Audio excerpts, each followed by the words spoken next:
Hello friends, Lakshmi Narayan education channel पर आपका स्वागत है। तो दोस्तों, आज हम पढ़ेंगे कंटेम्प्रेरी इंडिया एंड एजुकेशन का टॉपिक है डेमोक्रेसी एंड एजुकेशन, जिसको हम हिंदी में शिक्षा व जनतंत्र या लोकतंत्र व शिक्षा कहते हैं। आइए देखते हैं इंट्रोडक्शन। जो डेमोक्रेसी वर्ड है वो ग्रीक भाषा के दो शब्दों से डेमोस प्लस क्रिटिक से लिया गया है, जिसमें डेमोस का अर्थ होता है जनता और क्रिटिक का अर्थ होता है शासन। इस प्रकार हम कह सकते हैं कि जो डेमोक्रेसी वर्ड है इसका अर्थ है कि जनता के द्वारा शासन या जनता के हाथ में शक्ति। जो अमेरिका के भूतपूर्व राष्ट्रपति अब्राहम लिंकन थे, उन्होंने जनतंत्र को परिभाषित करते हुए लिखा था कि जनतंत्र जनता का जनता द्वारा जनता के लिए शासन है। अगर हम जनतंत्र शब्द को एक ही क्षेत्र तक सीमित कर दें तो यह अत्यंत घातक हो सकता है, क्योंकि यह केवल एक ही क्षेत्र तक सीमित न रहकर जीवन के हर क्षेत्र से संबंधित होता है। आइए देखते हैं राजनीतिक क्षेत्र में जनतंत्र का क्या अर्थ है।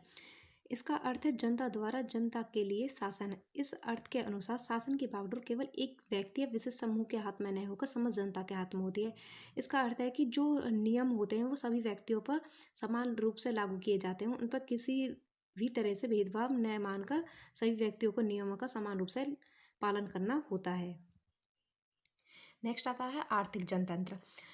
इसका अर्थ है कि जनता द्वारा जनता के लिए धन की उत्पत्ति या वितरण। इसमें क्या होता है कि जो आर्थिक संपत्ति है उस पर मतलब मुट्ठी भर पूंजीपतियों या विशिष्ट वर्ग का राज न होकर समस्त जनता का राज होता है।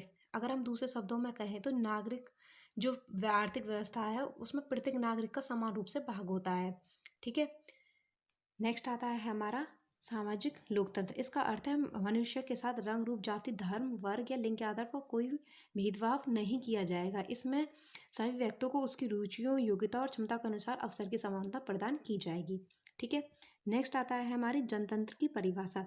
तो जो हमारे अलग अलग शास्त्रियों ने अलग अलग लेखकों ने अलग अलग जनतंत्र की परिभाषा दी है। सबसे पहले देखते हैं हम अस्तु के अनुसार। अस्तु के अनुसार जनतंत्र की परिभाषा है जनतंत्र जनता की सरकार है। इसी तरह मेजनी के अनुसार सच्चे जनतंत्र का तात्पर्य है सबसे योग्य तथा सबसे अच्छे नेतृत्व में सबके द्वारा उन्नति दी। भारतीय संदर्भ में इस प्रकार हम कह सकते हैं कि जो लोकतंत्र है वह शासन प्रणाली है जिसमें जनता द्वारा स्वयं शासन चलाया जाता है, वही शासक और वही शासित होती है। ठीक है दोस्तों, आगे देखते हैं लोकतंत्र के मूल सिद्धांत। जो लोकतंत्र के क्या है, 4 मूल सिद्धांत है, लेकिन हमने अपने भारत देश में 2 और मूल सिद्धांतों को जोड़ दिया था, जो है समाजवाद और धर्मनिरपेक्षता। सबसे पहले देखते हैं स्वतंत्रता। स्वतंत्रता लोकतंत्र का सर्वप्रथम सिद्धांत है। इसके अनुसार क्या होता है कि जो मनुष्य है संसार में स्वतंत्र पैदा होता है, वह स्वतंत्र रहना चाहता है, वह खुद से अपनी सारी क्रियाएं करना चाहता है बिना किसी रोक टोक के। उसकी स्वतंत्रता उस व्यक्ति की तब तक ही अच्छी है जब तक उसकी उस स्वतंत्रता से किसी दूसरे व्यक्ति का हानि नहीं हो रहा है। ठीक है दोस्तों, उस व्यक्ति को अपने निजी ढंग से सोचने विचार करने बहस करने भाषण देने का पूरा अधिकार होता है। नेक्स्ट है समानता। समानता लोकतंत्र का दूसरा मूल सिद्धांत है। जनतंत्र की दृष्टि में सभी व्यक्ति समान हो, किसी भी व्यक्ति के साथ जाति धर्म लिंग वर्ग के आधार पर कोई भेदभाव नहीं किया जाता है। जो कानून है वो सभी व्यक्तियों पर समान रूप से लागू किए जाते हैं। नेक्स्ट पॉइंट आता है भ्रातृत्व। भ्रातृत्व मीन्स भाईचारे की भावना।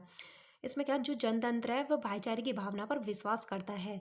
यह समाज में प्रत्येक व्यक्ति से अपेक्षा करता है कि सब मिलजुल कर रहें और एक दूसरे के मार्ग में बाधक बने बिना एक दूसरे का सम्मान करें। ठीक है दोस्तों, नेक्स्ट पॉइंट आता है हमारा न्याय। न्याय जनतंत्र की सफलता के लिए न्याय का होना परम आवश्यक है। धर्मनिरपेक्षता व समाजवाद के मूल में भी न्याय की भावना निहित है। इसके अनुसार विवाद की स्थिति में व्यक्ति तथा समूह को अपने अधिकारों की रक्षा हेतु बिना किसी भेदभाव के न्याय मिलना चाहिए। इसका अर्थ है कि सिंपल सा हम कह सकते हैं किसी व्यक्ति के साथ बिना कोई भेदभाव को उसको न्याय मिलना चाहिए। ठीक है दोस्तों, नेक्स्ट पॉइंट आता है हमारा समाजवाद। जो समाजवाद है उसको हम 2 अर्थों में लेते हैं। ठीक है, समाज की संरचना के संदर्भ में और वह आर्थिक संदर्भ में। समाज की संरचना के संदर्भ में समाजवाद का अर्थ है वर्ग विहीन समाज, जिसमें व्यक्ति व्यक्ति में किसी आधार पर कोई भेदभाव नहीं किया जाता है, सबको समान दर्जा प्राप्त होता है। और आर्थिक संदर्भ में क्या होता है कि हम 3 बातों पर बल देते हैं। सबसे पहला आता है देश की पूर्ण संपत्ति पर राज्य का स्वामित्व हो। नेक्स्ट आता है सभी व्यक्तियों को उनके श्रम के अनुसार वेतन दिया जाना चाहिए और शारीरिक श्रम व बौद्धिक कार्यों को के पारिश्रमिक में न्यूनतम अंतर हो, यानी कि जो शारीरिक कार्य हैं और जो बुद्धि द्वारा किए जाने वाले कार्य हैं उनको जो वेतन मिलता है उनमें न्यूनतम अंतर होना चाहिए। ठीक है। नेक्स्ट पॉइंट आता है हमारा धर्मनिरपेक्षता। धर्मनिरपेक्षता का अर्थ है कि किसी भी व्यक्ति को अपने धर्म का प्रचार प्रसार करने का पूरा अधिकार होता है, किंतु कोई भी राज्य प्रत्यक्ष या अप्रत्यक्ष रूप से किसी धर्म पर आधारित नहीं होगा, वह किसी भी धर्म के प्रचार प्रसार में भाग नहीं ले सकता है। तो दोस्तों आगे देखते हैं लोकतंत्र के मूल सिद्धांत मीन्स मूल्य या कार्य। तो लोकतंत्र के कुछ कार्य भी हैं। सबसे पहले आता है हमारा व्यक्ति का आदर है। इसमें क्या है कि प्रत्येक व्यक्ति समाज का एक अभिन्न अंग है, अतः प्रत्येक व्यक्ति के व्यक्तित्व का आदर होना चाहिए। नेक्स्ट आता है हमारा सहनशीलता। जनतंत्रीय शासन प्रणाली में प्रत्येक नागरिक को दूसरे नागरिक के विचारों कार्यों को सहन करना आवश्यक है। यह नहीं कि हम आपसी में झगड़ा कर दे किसी व्यक्ति की बातचीत को सुने बगैर ही। ठीक है। नेक्स्ट पॉइंट आता है हमारा सूझबूझ के द्वारा परिवर्तन। सूझबूझ के द्वारा परिवर्तन का अर्थ है कि किसी भी व्यक्ति के ऊपर हमें परिवर्तन को थोपना नहीं चाहिए, लेकिन हम उस व्यक्ति को समझा बुझाकर उस परिवर्तन को मानने के लिए मना सकते हैं। ठीक है दोस्तों। नेक्स्ट पॉइंट आता है हमारा सेवा। सेवा का अर्थ है कि जनतंत्र की जड़ को मजबूत बनाने के लिए प्रत्येक व्यक्ति में सेवा का भाव होना परम आवश्यक है, ताकि समाज में प्रतिस्पर्धा की भावना तो बढ़े लेकिन साथ साथ सहयोग की भावना बढ़े, न कि ईर्ष्या की भावना बढ़े। देखिए दोस्तों, मैं यहाँ आपको 16 मार्क्स के ऑब्जेक्ट से ये क्वेश्चन करा रही हूँ। अगर 4 मार्क्स में आता है तो आप अपने हिसाब से इसको कर सकते हैं। ठीक है दोस्तों। नेक्स्ट पॉइंट आता है जनतंत्र तथा शिक्षा। जो जनतंत्र है जीवन की एक विधि है तथा शिक्षा मनुष्य को जीवन की विधि में प्रशिक्षित करने का एक साधन है। इसका मतलब हम कह सकते हैं, मान लिया कि जनतंत्र एक कार्य है और जो शिक्षा उस कार्य को करने की टेक्निक या तरीका है। ठीक है। तो अतः इसमें साध्य व साधन का सम्मत है। यूं तो किसी भी व्यवहार अथवा विचार के प्रचार प्रसार के लिए शिक्षा की आवश्यकता होती है, किंतु लोकतंत्र की सफलता तो पूर्ण रूप से शिक्षा पर निर्भर करती है। समाज की अन्य प्रणालियों में बाह्य नियंत्रण होता है, जिसके द्वारा राज्य नियंत्रित करता है, लेकिन जनतंत्र में मनुष्य स्वयं से शासित होता है, अतः उसके विचारों को उचित दिशा देना सबसे पहली आवश्यकता है। उस व्यक्ति के विचारों को उचित दिशा केवल एक अच्छी शिक्षा से ही दी जा सकती है। तो शिक्षा को जनतंत्र की रीढ़ की हड्डी के समान के भी माना जाता है। ठीक है। जो शिक्षा है वह व्यक्ति को सम्मान पूर्वक समाज में खड़े होने का बल प्रदान करती है।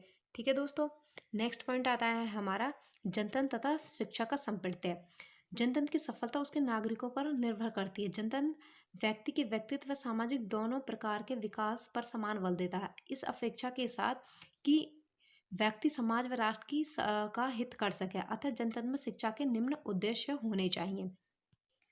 तो देखते हैं जनतंत्र और शिक्षा के क्या उद्देश्य। सबसे पहला आता है हमारा जनतांत्रिक मूल्यों का विकास। जनतांत्रिक मूल्य क्या है हमारे, मतलब सेवा की भावना, सहनशीलता, भाईचारे की भावना, ये हो गया हमारा जनतांत्रिक मूल्य। ठीक है। जनतंत्र की सफलता विशाल भवनों, विधानसभा, विधान परिषद और संसदों से नहीं होती है, अपितु ऐसे नागरिकों से होती है जो जनतंत्र के मूल्य का पालन करते हुए। इस दृष्टि में जनतांत्रिक शिक्षा का प्रथम उद्देश्य बालकों में जनतंत्र के मूल्य का विकास करना होता है। नेक्स्ट पॉइंट आता है हमारा उत्तम रुचियों का विकास। उत्तम रुचियों के विकास से अर्थ है कि जनतांत्रिक शिक्षा का अगला उद्देश्य बच्चों में उत्तम रुचि, उपयोगी अभिरुचियों का विकास करना, ताकि बच्चे का चारित्रिक विकास हो सके। उत्तम रुचियों का विकास करने के लिए बच्चों को विभिन्न प्रकार की क्रियाओं को करने के अवसर मिलने चाहिए। ठीक है दोस्तों। नेक्स्ट पॉइंट आता है हमारा व्यावसायिक कुशलता। व्यावसायिक कुशलता का मतलब है कि जो व्यापार को करने की निपुणता। ठीक है दोस्तों। जो जनतंत्र है उसमें क्या होना चाहिए कि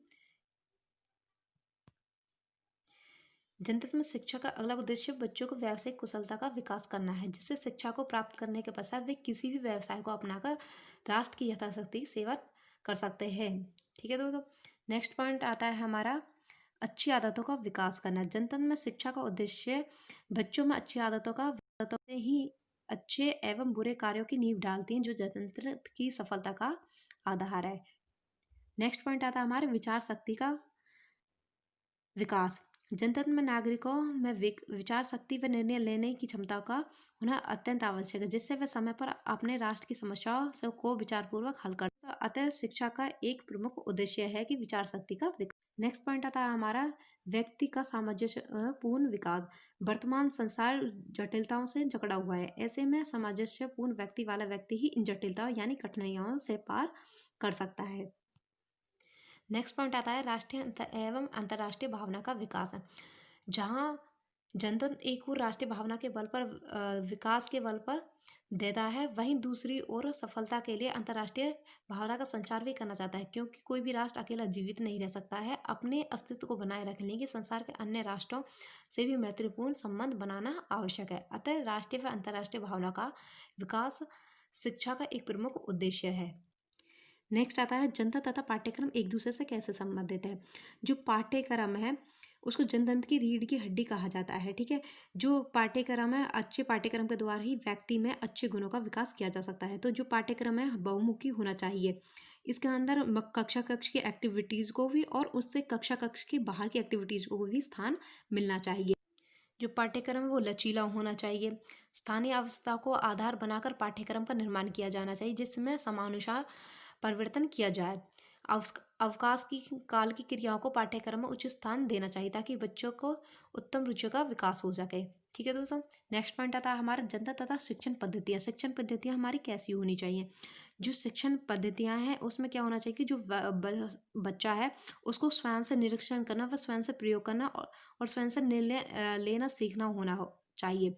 इस दृष्टि में जनतंत्र में निरीक्षण, प्रयोगशाला व अन्वेषण विधियों का महत्व अधिक होता है। जनतंत्र बच्चों में समुदाय में रहने के लिए कुछ ऐच्छिक गुणों को विकास करना चाहता है, जिसके लिए प्रोजेक्ट विधि सबसे उपयुक्त विधि कही जाती है। जनतंत्र तथा अनुशासन कैसे संबंधित है एक दूसरे से।